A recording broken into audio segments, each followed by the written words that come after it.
Hey guys, I wanted to talk about something that's cool, something that's new to me, and that is this guy, the Reate Exo. Exo being short for exoskeleton, I suppose. Everywhere that I see it, Exo written online, it just says Exo, it doesn't say exoskeleton. And I also don't know if it's pronounced Reate, not really sure. We'll get into that. Quick note, had to go with the UB40 today. They recently had two members of the band die, actually, just over this past summer.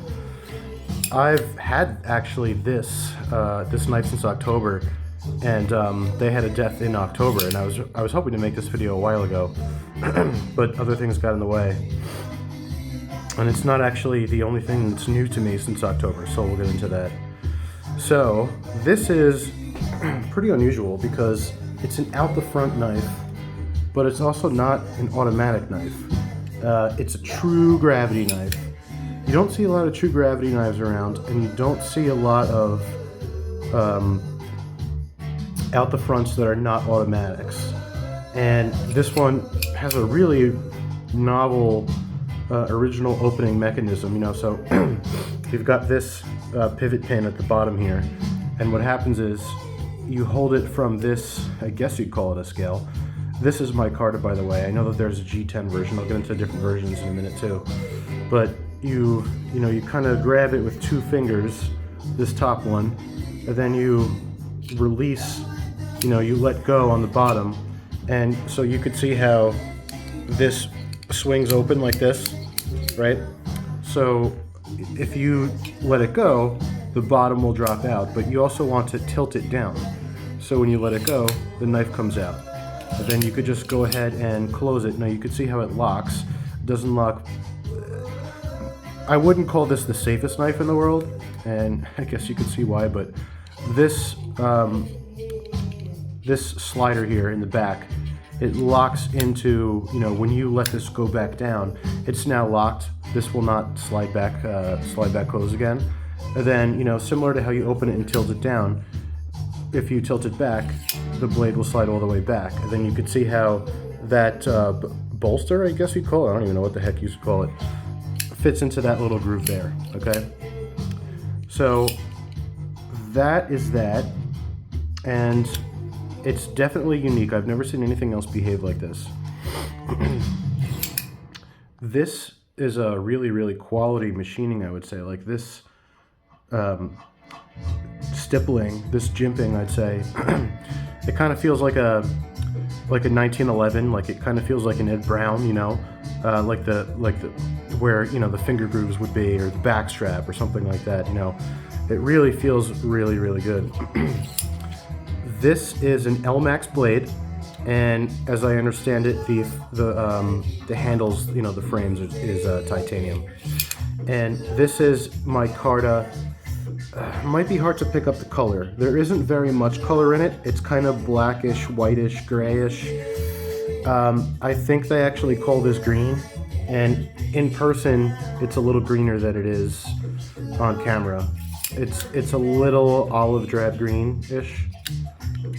And but there's also a black one, and I think an orange one you can get, and it's available in either G10 or micarta. This is, of course, the green micarta. Okay, it's also available in a number of blade shapes. I decided to go with the bayonet. Now, my local dealer that had this, when I saw that he had this available, he actually had, I guess, two total knives available, this one and another one, and the other one was the drop point, and I didn't get that one, but I have here the ZT-0450. This is very similar to what the blade shape is, the drop point blade shape on the XL. There's also a Tonto version, I believe. I've never seen it. There might be yet another one. I'm not really sure. These came out, or these hit consumer hands in October, and that's when I got mine, and I really wanted to make a video about it, but all the other videos that I see online are the drop point or the the bayonet blade. I've never seen a video with like a Tonto blade or anything. And you can also see that this is an uncoated blade, but some of the new ones, as I understand it, especially with these new blade shapes, you could also get it with a partially black blade. And funnily enough though, it's not the flat part of the blade that's colored, it's the it's the swedge and the actual, well, not the edge, but the grinds, you know, that's black, and then the flat part is uncoated. That's unusual. You know, I would expect that the part that does not do the cutting is the black part. I guess it's, here's another out the front, by the way. This is the Ultratech, so it would look like that, right? Where you could see the flat part of the blade is uncoated, and the swedge and the grinds are black. And this is actually a bayonet version too. And the reason that I picked the bayonet Ultratech, for that matter, and Exo, was because it's an out the front knife, so you might as well have two cutting surfaces. I'm not sure how much cutting I'm actually going to do with this knife, but I kind of figured, you know, why not? Because on a normal, you know, side folding knife like this here, you know, you can't really have a sharpened edge on this end of the blade because it's exposed, right, on the outside of the knife, so you can't have another knife edge here. Otherwise, what's the point of it even folding? But because the Ultratechs of the world and the Exos of the world, the blade is completely enclosed within the handle. It's safe to have a second sharpened edge. So that's why I went with this. I guess just because it's kind of cool. And also because the serial number, as you can see, mine is 33. And the serial number was lower on this one than on the drop point that my dealer had. A little bit interesting here that we're already seeing some signs of wear, I guess. This titanium or whatever the handle material is, I probably should look that up, right, before I start, you know, reviewing that. It looks like, I can't tell if it's really kind of wearing off. I mean, you could hear that, and there is some friction going on here. I love this track. But is it also possibly this ink smearing? Possible, especially over here. But, you know, I'm not really worried. You know, things wear in. People talk about resale value. This might have some resale value. You know, I'm sure I could at least get MSRP back.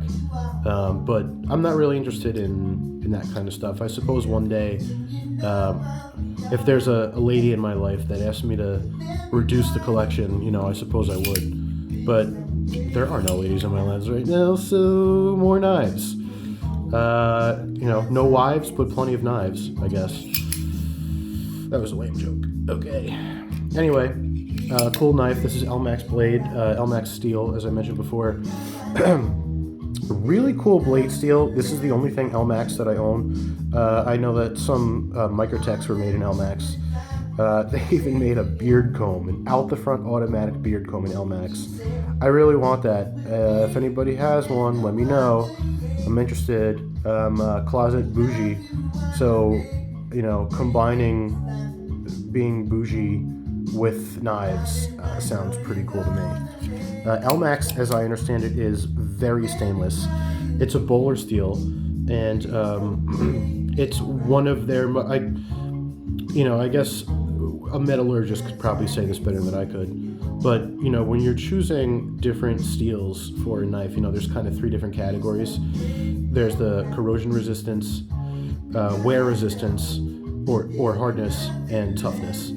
And the better you get in one category, you're kind of taking away from the other categories. Bowler M390 and 204P, and what's the other one? The CTS one, CTS 204P, and I can't remember what the crucible steel is. But those steels are very hard and pretty stainless and pretty tough. Elmax is more stainless. You know, that's kind of its best quality is its stainlessness, That's not to say it's not hard and it's not tough, but to be honest, you know, I kind of favor corrosion resistance is to me the most important thing in, not that this is a folding knife, but a pocket knife. Not that this goes in your pocket either, I guess, right?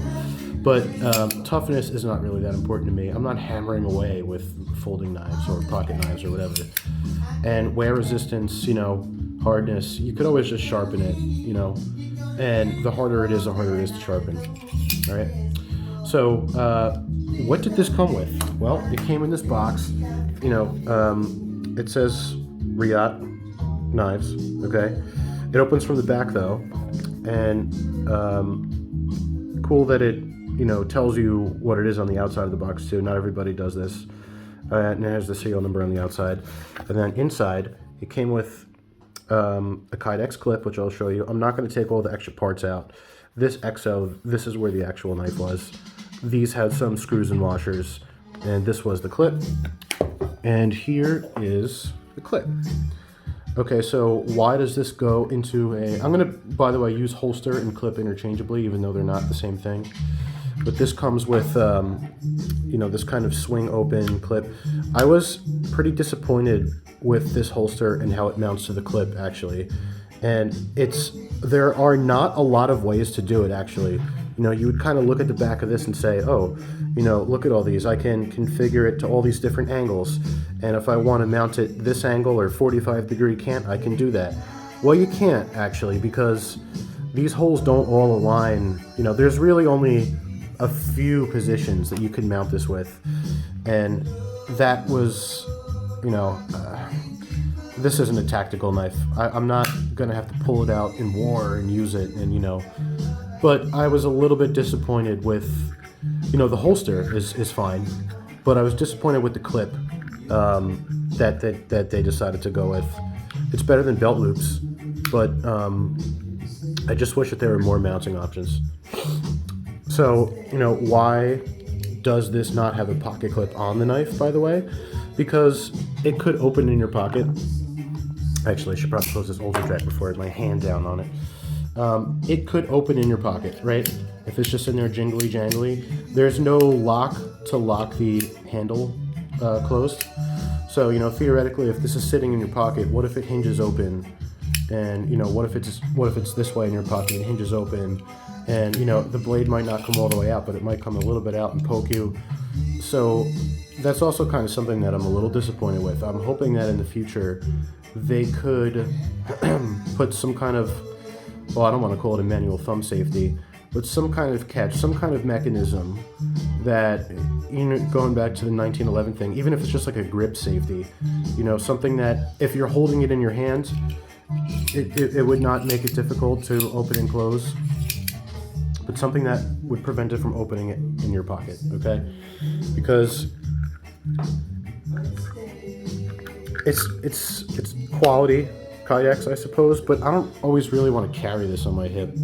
I'd rather carry it in my pocket. No way to do that, really. So just gonna have to wear it on your hip. It might cause some eyebrows to be raised. It's pretty visible. It's not very, it doesn't conceal really well. If you're wearing a t-shirt, it's going to poke up and out. People might think it's a gun. If you're wearing a long sleeve shirt, you know, in autumn or winter, I live in San Francisco, so it's permanently autumn here, which, you know, so it works out pretty well for me. I could wear like a flannel shirt almost all year round. So I could conceal this pretty decent, but you know, not everybody could. If you're wearing a t-shirt, this is not going to be concealed. People might think you have a gun on your hip, and you never really want to print. I'm also not really sure about the legal implications of carrying a knife on your hip like this. Now, gravity knives are illegal to carry in San Francisco. They're not illegal to possess. They're only illegal to carry. So I couldn't carry this anyway. But even if I could, you know, the fact that it's kind of belt mounted, I'm not really sure, you know, if there are any legal implications to carrying it on your hip. But, you know, in any case, ask your lawyer, or, I mean, realistically, you're just going to Google it, right? But, yeah, otherwise, this is a really cool knife. it's impressive. You know, you show it to people. You show it to people who like knives. You have other friends that collect knives and like pocket knives. They're gonna say, "Oh, that's cool." I wouldn't hand this to someone without showing them how to do it, how to work it first, and I probably wouldn't handle it to a child. I probably would not hand it to a child. This is the kind of this is the kind of knife that you want to be careful with, and you want to be careful with who is using it, because it, I don't know, they could hurt themselves, I suppose.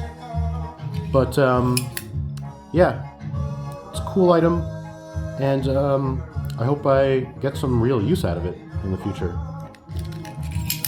And that's that.